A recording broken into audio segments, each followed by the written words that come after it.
So last week I visited my parents' house to do a routine laundry dump and to steal all of the fresh fruit out of the refrigerator, as is my right. As I attempted to leave, my dad cornered me and was like, "You have to stay and watch this movie with me. My friend recommended it. He compared it to Cats. It's called, Tomorrowland or something." He had my attention. I love musicals, and I love the musical Cats. Memory, all alone in the moonlight. I asked if the movie was a musical, but he said no, it was some kind of action movie. Okay, not really sure how an action movie is supposed to be similar to the Andrew Lloyd Webber musical Cats, but, I guess the Jellicle Ball is kind of action-y. The movie is also not called Tomorrowland, it's called The Tomorrow War. My attention began to wane, especially given the fact that when I was raiding their fridge earlier, I could not find any ice cream. But I'm not the favorite child for nothing, so I generously agreed to stay and watch Tomorrow Cats. The movie opens and it immediately throws us in the deep end. There's a storm of purple CGI graphic, and Chris Pratt is falling from some sort of wormhole into a burning city. I actually asked my dad to pause it because I assumed we had accidentally started it halfway through or something, but no, this was the first scene. I actually think it's kind of the movie to start out this way, it's giving me a way out, as if to say, this is the movie. Can you handle 2 hours of this? Because we're going downhill from here. This inscrutable scene doesn't last for too long when 2 seconds later we are thrown back in time 28 years earlier. Now we're in the suburbs, and Chris Pratt is wearing the ugliest cardigan I've ever seen to indicate that he is a family man.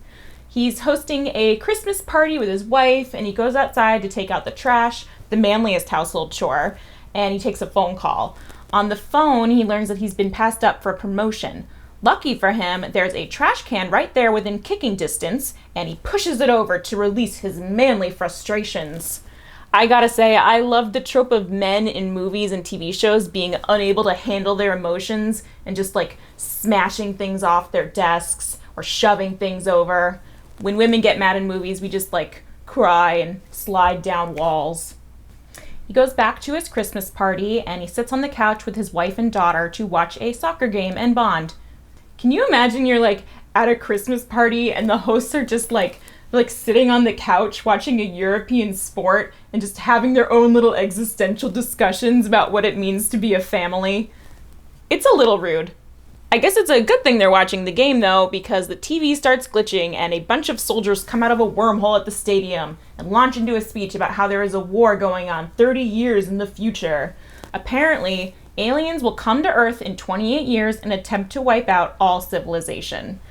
I don't know why the World Cup soccer game is the chosen venue for this speech. Are there time travelers in different locations at least sharing this news? Or is a soccer game the only one? If this happened in real life, I wouldn't know about the alien future war for probably 2 weeks, which isn't fair. None of my friends and I watch soccer. Now, if it were at a live screening of a Bachelorette finale or something, that would be helpful. The time travelers start recruiting people to bring to the future, but only handfuls of people ever come back from active duty on the front future lines. Chris Pratt is working as a science teacher at a local high school and is irritated that none of his students are paying attention. He's like, "What's wrong, guys?" And everyone's like, "Oh, well, we don't care about school because we're all gonna die in 30 years and all of our parents are dead because of the future war. So, read the room, Chris. Get these kids some trash cans to knock over or something." There's this odd moment where the scene just sort of stops for a second so this one kid can start talking about volcanoes. So now we know at some point volcanoes are going to be important. I thought maybe they would weaponize the volcanoes or lava or something against the aliens at the end, but it's much stupider than that. We'll get to it. Chris Pratt gets drafted to the future war, and he learns that he's eligible for the draft because the future soldiers have a death certificate indicating that he will be dead in 7 years. We get a gratuitous scene where he takes his shirt off and he has an 8-pack and glistening beefy arms.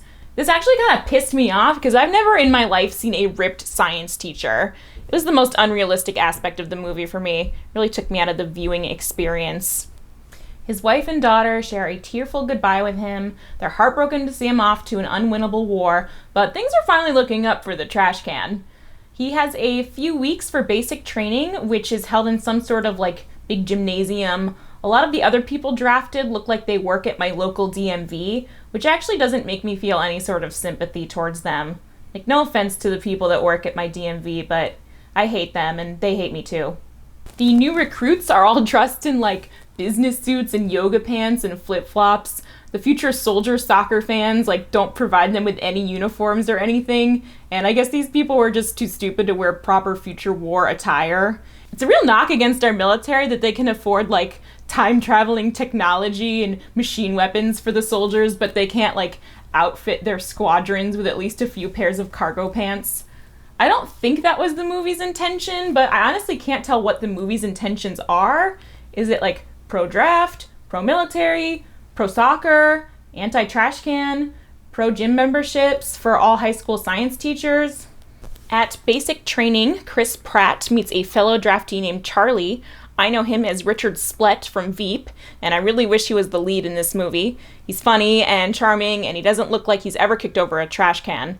We also meet a few other comedic reliefs and a soldier named Dorian. Dorian is one of the few men who has actually been to the future war and came back alive. He's even stated to have killed one of the aliens, which is notoriously difficult. He's sexy, and he has an alien tooth necklace, which really just kind of looks like a shark tooth necklace from a Boardwalk gift shop, but he's pulling it off. Dorian has his own team of other badasses, so he has no interest in talking to Chris Pratt and his team of comedic relief character actors. All of the draftees are ushered into a holding pen and are like time machine to the future to fight a battle on Miami Beach. There's some kind of glitch with the time machine though, and they're all accidentally spit out of the wormhole like 100 feet up in the air, killing a majority of the recruits. Way to go, guys. I cannot see why you're losing this war with precision like that on humanity's side. All of the characters who have had lines so far fall on top of a building, so they're okay. They get into contact with the future base's headquarters, led by a sexy colonel military scientist, who I know as Serena from Handmaid's Tale. She's much hotter as a nice lady in an apocalyptic Hell Nightmare, as opposed to when she plays a mean lady in a dystopian Hell Nightmare. She tells Chris Pratt that he needs to rescue a group of scientists and evacuate the city before the military bombs the city to clear it of the alien infestation. I'm sorry, when was it decided that Chris Pratt was in charge? He's like a high school biology teacher who couldn't even get a promotion. Why isn't Dorian leading? You know, the guy who's actually been to the future twice and managed to kill an alien before? There was this scene earlier where the future soldiers were like, "This war is to save humanity. We don't care about gender, race, sexual orientation, or class." Okay, then why is the main character a straight white man? Statistically, the man that inevitably ends up saving the Earth should actually be a Chinese man. Our band of protagonists and comedic reliefs find the building where the scientists are, but to no one's surprise, they're all dead. Now is when we're finally introduced to the aliens. They're called White Spikes, which sounds like a dinosaur from the land before time, but they look kind of more like if a person who has never seen a dog before tried to make one out of CGI. There are a bunch of these like CGI dogs chasing after them as they try to escape the building. One brave DMV employee tries to stop them by closing the door, but unfortunately these aliens know how to open them. Rest in pieces, DMV Dave. They escape the building and try to get out of the city before it's bombed to bits, but one of the comedic reliefs falls through these slats that everyone was like hobbling over for some reason. Chris Pratt and his team go back to save him, but alas, he is destined to die along with everyone else who appeared last on the call sheet. Chris Pratt and Charlie wake up at a makeshift military base after having escaped the city. Dorian gives Chris a real talking to because he lost his entire team of badasses after going back for a character whose name I can't even remember. I know this is meant to make Dorian seem callous and cold-hearted, but I mean, he has a point. We didn't even go back for DMV Dave, and he was actually trying to do something useful. Dorian gets a nice meaty piece of dramatic character development wherein he reveals he has terminal cancer, and then we pretty much never see him again. And I'm dying. You're not dying, Mom. I got the results of the test back. I definitely have breast cancer. Chris Pratt meets the sexy military colonel, and it's revealed to be his daughter Mary. The reunion is tense, probably because Chris Pratt for sure wanted to bang her like 2 seconds earlier, and maybe still does. Mary asks for Chris's help in capturing a female white spike so she can create an anti-venom with its blood so they can kill the aliens when they first get to Earth. I don't know why this is their Hail Mary plan when it should have been plan A.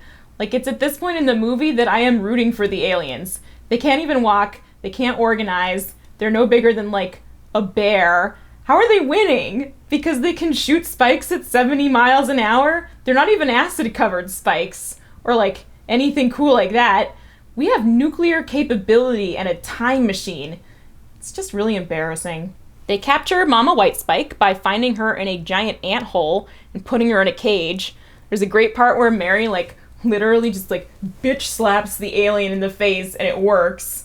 Again, how are we losing to these things? While waiting for extraction, Mary reveals that in the past, when Chris Pratt returns from Future War, he abandons his family and dies in a car crash on Mary's 16th birthday. I guess there are only so many trash cans you can kick over until you boil over and leave your hot wife and soon-to-be hot daughter. Back at the base, Mary uses her science skills to create an anti-venom and tells Chris Pratt to use it to destroy the aliens in the past. He hates this idea because apparently it means that future Mary will die? I don't get this logic. If he destroys the aliens before the war even comes to fruition, then won't this future Mary just not even exist in the first place? Or would this future war become like an alternate timeline where she continues to exist and dies at the hands of the White Spikes?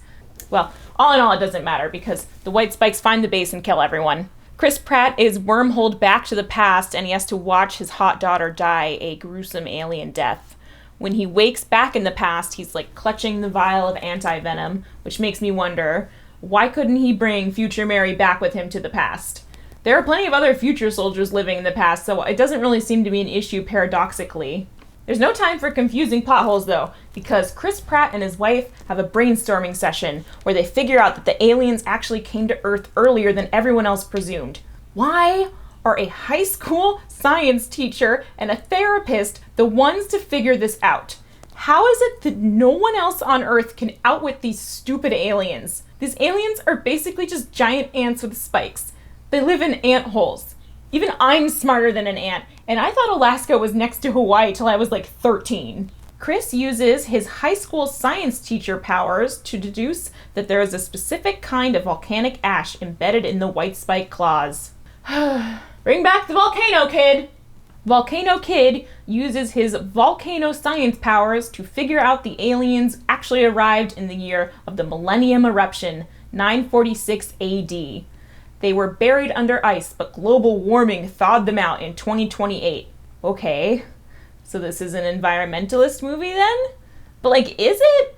Because the movie posits that the only danger of global warming is that we might thaw out a bunch of giant ant aliens one day. Not exactly a major concern of mine in terms of environmental impact. Chris Pratt brings his findings to the military, but the military refuses to even finance their expedition to Russia. I'm starting to wonder if the American military is secretly working for the aliens. It's like they're trying their hardest to lose. So Chris Pratt, his weird anti-government dad, played by J.K. Simmons, and Charlie and a group of future soldiers go to Russia themselves to find and kill the aliens before they can unthaw in 30 years. They locate the buried alien ship and discovered that the ant aliens were simply cargo and were being hauled by some dead, ugly-ass orc aliens. Our protagonists wonder if Earth was like even a planet they were planning to destroy, and I'm gonna agree with them on that. Earth is so janky. I bet when aliens fly by, they just like lock their doors. They're in their ship like, oh, Blores and Zap, dear, this is a bad neighborhood. Make sure to roll up the windows. The ant aliens are hibernating in some space goo, and the soldiers start injecting them with anti-venom. So now we at least know one of this movie's stances. It's pro-choice. They only get through about like 2 aliens before the White Spikes wake up and start wreaking havoc. Everyone dies except Chris Pratt, Charlie, and J.K. Simmons. But these 3 American men are able to do what the entire population of Earth could not and destroy the aliens and save the world. Chris Pratt reunites with his family, and we get one last shot of him taking out his trash like an emotionally balanced human being. And that's Tomorrow War. It sucked. I wish I had just rewatched Cats again.